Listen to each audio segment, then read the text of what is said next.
ജീവാമൃതം. വാസ്തു ജ്യോതിഷപരമായ പ്രശ്നപരിഹാരങ്ങൾ നമുക്ക് നിർദ്ദേശിച്ചു തരുവാനും ഒപ്പം വാസ്തുശാസ്ത്രത്തെക്കുറിച്ച് നിലവിൽ നമുക്കുള്ള പല സംശയങ്ങൾക്കും ഉത്തരം പറഞ്ഞു നൽകുവാനും ഒക്കെയായി പ്രമുഖ വാസ്തു ജ്യോതിഷാചാര്യൻ ശ്രീ ഡെന്നിസ് ജോയ് ഇവിടെ എത്തിച്ചേർന്നിട്ടുണ്ട്. അദ്ദേഹത്തെ വളരെ സ്നേഹത്തോടെ ഏറെ ആദരവോടെ നമുക്ക് ഇന്നത്തെ അദ്ദേഹത്തിലേക്ക് സ്വാഗതം ചെയ്യാം. നമസ്കാരം. നമസ്കാരം. ഇന്നത്തെ കത്തിലേക്ക് പ്രിയമുള്ള ഡെന്നിസ് ജോയ് സർ, ഞാൻ 2500 സ്ക്വയർ ഫീറ്റിൽ വീട് പണിയാനായി പ്ലാൻ വരച്ചിട്ടുണ്ട്. ഇതിൽ വാസ്തുപ്രകാരം എന്തൊക്കെ മാറ്റങ്ങൾ വരുത്തണമെന്ന് ദയവായി പറഞ്ഞു തരണം. സ്ഥലത്തിൻ്റെ പ്ലാനും മറ്റും ഇതോടൊപ്പം വയ്ക്കുന്നുണ്ട്. സ്ഥലത്തിനും എന്തെങ്കിലും ദോഷമുണ്ടോ എന്ന് പറഞ്ഞു തരണം. ഗേറ്റിൻ്റെ സ്ഥാനം എവിടെയാണ്, നിലവിൽ കിണർ പണിഞ്ഞത് കൃത്യമാണോ, എല്ലാ ഡീറ്റെയിൽസും ഇതിനോടൊപ്പം വെച്ചിട്ടുണ്ട്. ദയവായി പരിശോധിച്ച് മറുപടി തരണമെന്നാണ് പറഞ്ഞിരിക്കുന്നത്. ഇവിടെ ഇത് പടിഞ്ഞാറോട് ദർശനമുള്ള വീടാണ്.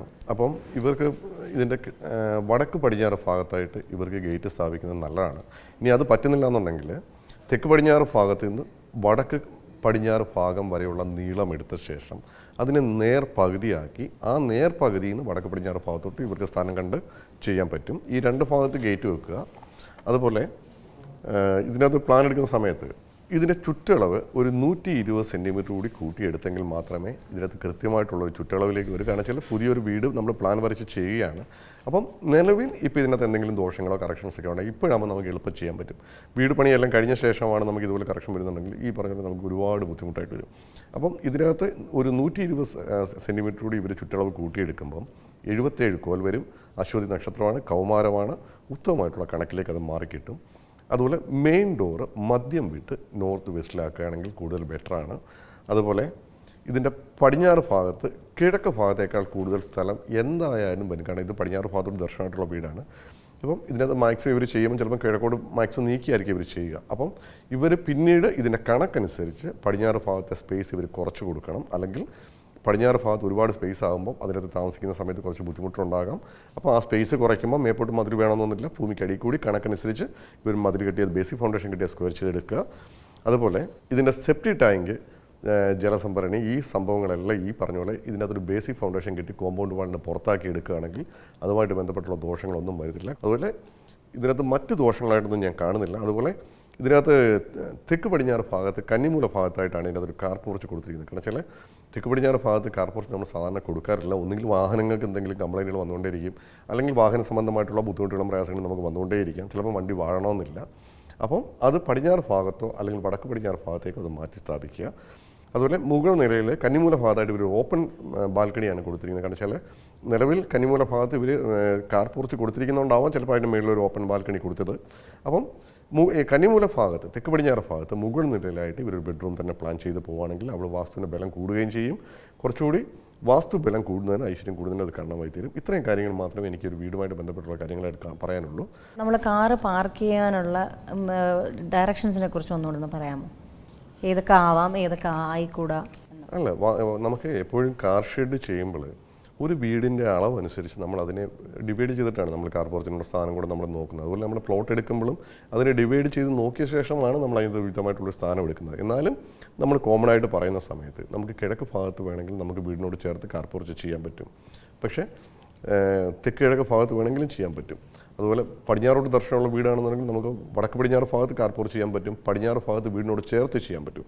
പക്ഷേ ഇതിനകത്തൊരു കാര്യം വെച്ചാൽ നമ്മൾ പടിഞ്ഞാറ് ഭാഗത്ത് നമ്മൾ വീടിനോട് ചേർത്ത് നമ്മൾ കാർ പോർച്ച് ചെയ്യുകയാണെങ്കിൽ പലപ്പോഴും അതിന് ഫൗണ്ടേഷൻ കെട്ടാൻ പാടില്ല. 2 തൂണുകൾ മാത്രമേ വരാൻ പാടുള്ളൂ. അല്ലെങ്കിലുള്ള കുഴപ്പം വെച്ചാൽ നമ്മുടെ വടക്ക് പടിഞ്ഞാറ് ഭാഗവും തെക്ക് പടിഞ്ഞാറ് ഭാഗങ്ങളൊക്കെ മുറിഞ്ഞു പോകുന്ന ഒരവസ്ഥയിലേക്ക് പോകും. ഇപ്പം വടക്കോട്ട് ദർശനമുള്ള വീടാണെങ്കിൽ നമുക്ക് വടക്ക് പടിഞ്ഞാറ് ഭാഗത്തോ വടക്ക് ഭാഗത്തോ നമുക്ക് കാർ പോർച്ച് ചെയ്യാൻ പറ്റും. ഇനി തെക്കോട്ടാണ് ദർശനം എന്നുണ്ടെങ്കിൽ തെക്ക് പടിഞ്ഞാറ് ഭാഗം ഒഴിച്ച് നമുക്ക് തെക്ക് കിഴക്ക് ഭാഗത്ത് നമുക്ക് കാർ പോർച്ച് ചെയ്യാൻ പറ്റും.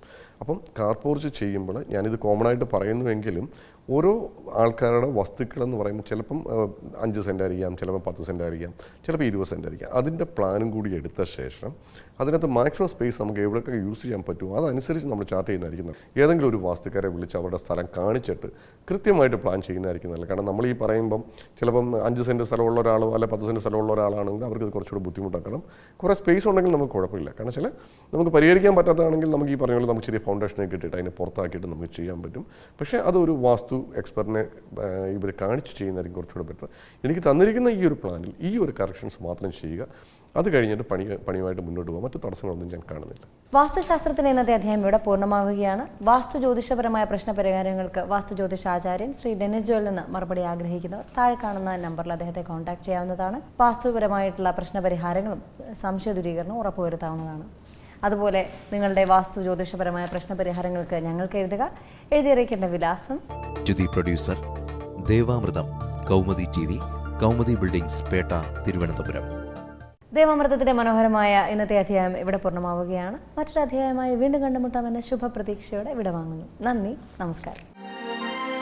മറക്കുന്നു നാം ഇന്നു നമ്മളെ തന്നെ, വേദാന്തമില്ലാത്ത